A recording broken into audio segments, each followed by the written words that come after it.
大家是否有過不看說明就組裝家具經歷？剛開始看起來很簡單，但最後如果多出一個螺絲，心裏就會開始不安。我們的人生也是如此，雖然一直在努力生活，但偶爾會產生一種根本性的不安。我現在組裝得對嗎？今天我想和大家一起翻開我們人生的原版設計圖，也就是那份重整生命秩序的太初藍圖。約翰福音1章1節寫道：太初有道 ，Logos。這裏的道意味着宇宙的秩序和原理，也就是說，這個世界和各位的人生並非偶然產生的運氣產物，而是在周密的邏輯和計劃中被創造的。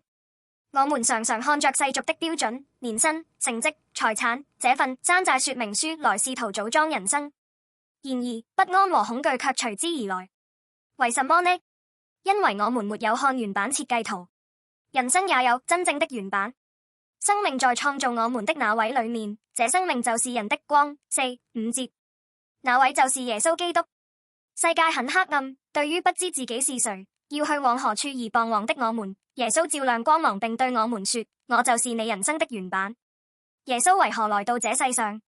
是為了在存在的喧囂中，為迷失方向、因罪而損壞的我們修復那份設計圖。要修理損壞的機器，必須把它帶到製造者那裡。發現我們人生的起源並尋找真正自我的唯一方法，就是回到創造我們的上帝面前。然而，我們面臨着一個問題，名為罪的黑暗阻斷了通往上帝的路。於是，耶穌在十字架上替我們擔當了所有的混亂和罪，為我們開闢了通往上帝的道路。他透過復活，賜予了我們超越死亡的真正生命能量。